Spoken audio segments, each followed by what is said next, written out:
No hay duda que el mundo está cambiando, que el orden capitalista está cambiando. Uno puede pensar que el punto de partida es la crisis irresuelta del 2007, 2008, 2009 y de hecho desde entonces el crecimiento de la economía mundial es de un ritmo de desaceleración. La economía capitalista mundial no recupera los ritmos de crecimiento previo a ese tiempo de crisis económica, financiera, que se complementa con problemas alimentarios, medioambientales y que tienen impacto en la política. Y esa crisis es tan profunda que el propio sistema capitalista busca mecanismos de salida. De hecho, el mundo capitalista buscó nuevos horizontes de inversión y por eso incluso previo a esa crisis del 2007-2009, lo que apareció es una reorientación de las inversiones mundiales hacia Asia, principalmente hacia China, pero también hacia India.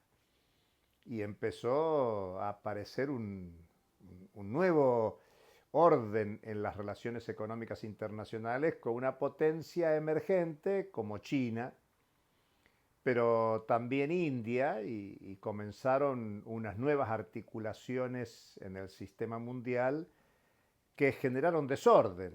Entonces lo primero que tenemos es una tendencia a un menor crecimiento de la economía mundial en los últimos 15 años, pero también un cambio en quiénes son los territorios, los países donde más crece la economía. De hecho, la economía mundial no decrece más gracias al crecimiento de países como China, de países como la India.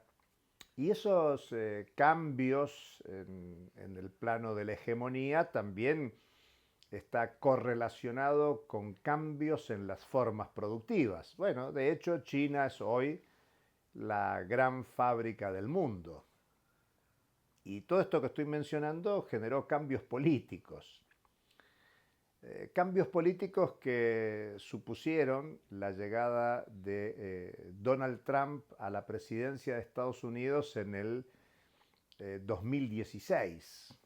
Claro, ahora estamos en el segundo turno de un gobierno de Donald Trump. Y más allá de los detalles de la primera y de la segunda presidencia, hay que señalar que en la primera presidencia de Donald Trump empezaron a cambiar algunas orientaciones en las relaciones políticas, diplomáticas entre los países.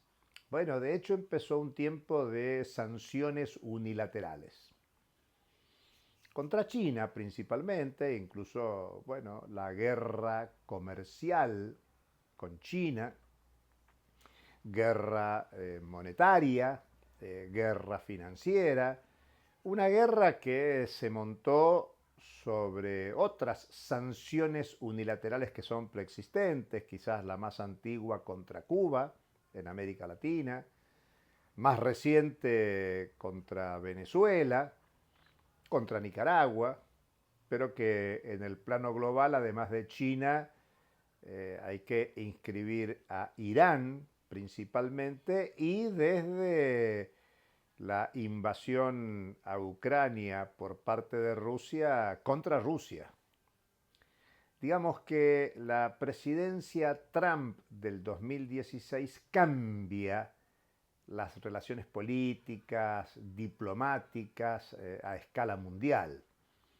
Y entonces lo que aparece es un desorden de la economía y de la política mundial. La caída de la Unión Soviética en 1991 auguraba en muchos escritos y pronósticos el fin de la historia, un tiempo de paz, y sin embargo no apareció el tiempo de paz, sino de guerras localizadas que hoy con el desarrollo tecnológico amenazan con convertirse en guerras nucleares. Y una guerra nuclear en la contemporaneidad es la desaparición de muchos países, es la amenaza más grave que tiene la humanidad, sobre la base de una amenaza que está sentada en el modelo productivo que genera contaminación ambiental, desastres naturales. Digamos que la naturaleza está amenazada por el modelo productivo instalado por los seres humanos. Por eso hay quienes hablan de que lo que vivimos es la etapa del capitaloceno. O sea, es el capital el que decide y que amenaza a la naturaleza, pero también amenaza a la sociedad con el desarrollo del militarismo, de la guerra. Pero también podríamos decir que lo que ha crecido en la economía, en la sociedad mundial, es el capitalismo delictivo, el capitalismo criminal. Tiene que ver con la extensión del negocio de las drogas, de la compraventa de armas, del tráfico de personas. Claro, el tráfico de personas es tan antiguo como el tráfico de esclavos, que hizo grande a países muy importantes y deterioró a continentes enteros. Sí, sí, sí, pueden leer a Estados Unidos y a África, de eso estoy hablando. Pero estamos hablando del tiempo contemporáneo.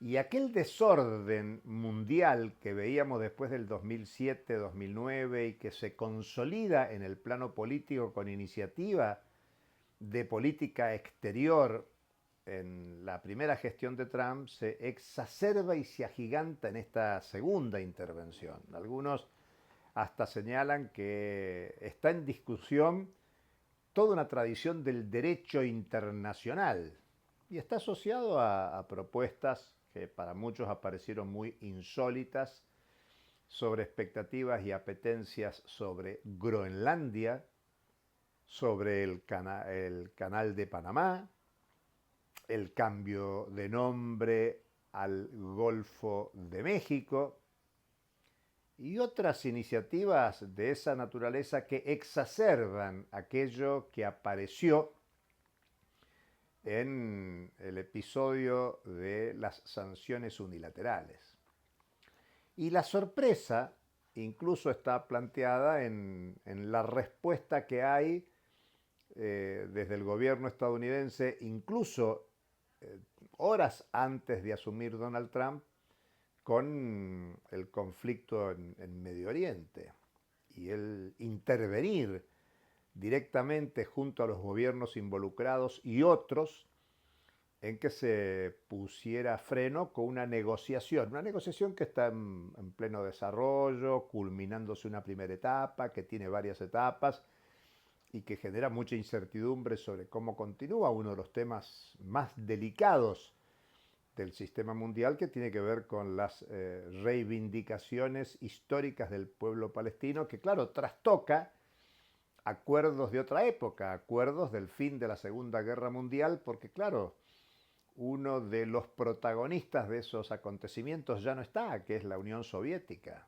No hay continuidad bajo la nueva situación y por eso el tema de Medio Oriente, además atravesado por el tema del petróleo y el territorio estratégico que eso supone, que involucra a varios países, a varios procesos políticos, que pone en discusión el sistema mundial, es un tema muy delicado. Pero más sorpresa aún generó la situación de Ucrania, con un Estados Unidos que desafía al gobierno de Ucrania a que convoque elecciones, a que ratifique legitimidad si quiere sentarse a la mesa de negociaciones. Y la foto que aparece es una negociación directa entre Estados Unidos y Rusia. Y ahí tenemos un tema también novedoso de los últimos años para pensar las reestructuraciones de las relaciones internacionales, de las relaciones diplomáticas. Y claro, los posicionamientos sucesivos tomados por Estados Unidos acercaron a dos países que históricamente venían alejados en el último tiempo, como es China y Rusia. Y ese acercamiento junto con India y con otros, especialmente en el BRICS, hace que muchos hablen de una dinámica multilateral del sistema mundial. Bueno, yo me animo a decir que todo eso está abierto, que hay un debate de base de cuál es el territorio donde se procesan los desarrollos productivos más creativos de vanguardia.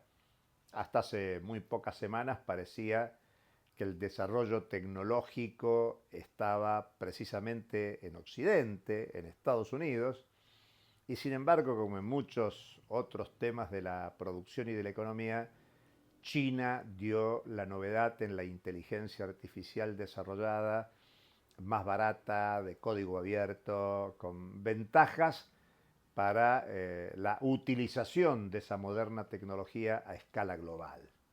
El debate está en el plano de la economía, sí, pero también está en el plano de la política, en el plano de la diplomacia.